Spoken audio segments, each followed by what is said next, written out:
Public ಟೈಮ್ಸ್ಗೆ ಸ್ವಾಗತ. ಈಗ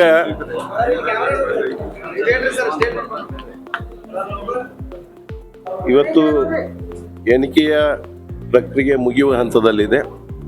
ಇವತ್ತು ಈಗಾಗಲೇ 40,000ಕ್ಕಿಂತ ಹೆಚ್ಚು ಮತಗಳು ಇವತ್ತು ಬಂದಿದ್ದರಿಂದ ಇವತ್ತು ನಮ್ಮ ಗೆಲುವು ನಿಶ್ಚಿತ ಅನ್ನೋದು ಈಗಾಗಲೇ ಸಾಬೀತಾಗಿದೆ. ಈ ಒಂದು ಸಂದರ್ಭದಲ್ಲಿ ನಮ್ಮ ರಾಷ್ಟ್ರ ಹಾಗೂ ರಾಜ್ಯದ ನಾಯಕರು, ಅದರ ಜೊತೆಗೆ ನಮ್ಮ ಪಕ್ಷದ ಎಲ್ಲ ಹಿರಿಯ ಕಿರಿಯ ಕಾರ್ಯಕರ್ತರು ಎಲ್ಲರೂ ಸೇರಿ ಇವತ್ತು ಪ್ರಾಮಾಣಿಕವಾಗಿ ಪ್ರಯತ್ನವನ್ನು ಮಾಡಿ ಇವತ್ತು ನನ್ನ ಗೆಲ್ಲಿಸುವಲ್ಲಿ ಅವರು ಸಫಲರಾಗಿದ್ದಾರೆ. ಅದರ ಜೊತೆಗೆ ನನಗೆ ಕೊಟ್ಟಿರ್ತಕ್ಕಂಥ ಅವಕಾಶವನ್ನು ನಾನು ಅಭಿವೃದ್ಧಿ ಹಾಗೂ ಜನರ ಕಲ್ಯಾಣಕ್ಕೆ ಬಳಸಿಕೊಂಡಿದ್ದೇನೆ ಅನ್ನೋದನ್ನು ನಮ್ಮ ಜನ ಮನಗಂಡು ಇವತ್ತು ನಮ್ಮ ಮೇಲೆ ವಿಶ್ವಾಸವನ್ನಿಟ್ಟು ಇವತ್ತು ಮತ ನೀಡಿದ್ದಾರೆ.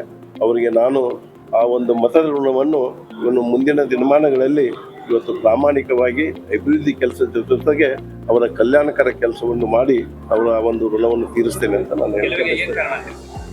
ಗೆಲುವಿಗೆ ನಾನು ಇಲ್ಲಿವರೆಗೆ ಮಾಡಿರ್ತಕ್ಕಂಥ ಅಭಿವೃದ್ಧಿ ಜೊತೆ ಜನರ ಜೊತೆ ಇರ್ತಕ್ಕಂಥ ಒಂದು ಸಂಬಂಧ, ಅದರ ಜೊತೆಗೆ ಇವತ್ತು ನಮ್ಮ ಪಕ್ಷ ಇವತ್ತು ಬಾಗಲಕೋಟೆ ಜಿಲ್ಲೆಯಲ್ಲಿ ಗಟ್ಟಿಯಾಗಿರೋದ್ರಿಂದ ಇವತ್ತು ಅದು ಕೂಡ ಕಾರಣ ಆಗಿದೆ. ಅವ್ರ ವಿರೋಧಗಳ ಟೀಕೆ, ವಿರೋಧ ಪಕ್ಷ ಅಂದ್ರೆ ಟೀಕೆ ಮಾಡಲಿಕ್ಕೆ ನನ್ನ ಪರವಾಗಿ ಅವ್ರ ಹೇಳಲಿಕ್ಕೆ ಬರ್ತದೆ. ಅದನ್ನೆಲ್ಲ ಜನರಿಗೆಲ್ಲ ಗೊತ್ತಿತ್ತು.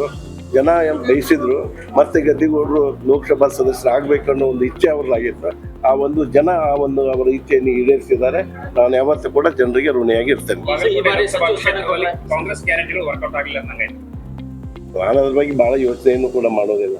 ಜನರೇ ನನಗೆ ಆರಿಸ್ಬೇಕಂತ ಮೊದಲೇ ತೀರ್ಮಾನ ಮಾಡಿದಾಗ ಅವು ಯಾವ ಕೆಲಸ ಮಾಡ್ತಾ ಇಲ್ಲ. ಅಲ್ಲ, ಜನರ ಭಾವನೆ ಇದೆ ಇಲ್ಲ ಅಂತಲ್ಲ. ಜನರ ಒಂದು ಸ್ವಾಭಾವಿಕ ಮಂತ್ರಿ ಆದ್ರೆ ಈ ಭಾಗದ ಅಭಿವೃದ್ಧಿ ಆಗ್ತಿದೆ, ನಮ್ಗೆ ಇನ್ನೂ ಹೆಚ್ಚು ಕೆಲಸ ಆಗ್ತಿದೆ ಅಂತ ಜನ ಹೇಳ್ತಾರೆ. ಅದೆಲ್ಲ ನಮ್ಮ ನಾಯಕರಿಗೆ ಬಿಟ್ಟಿರ್ತಕ್ಕಂಥ ಒಂದು ಯೋಚನೆ.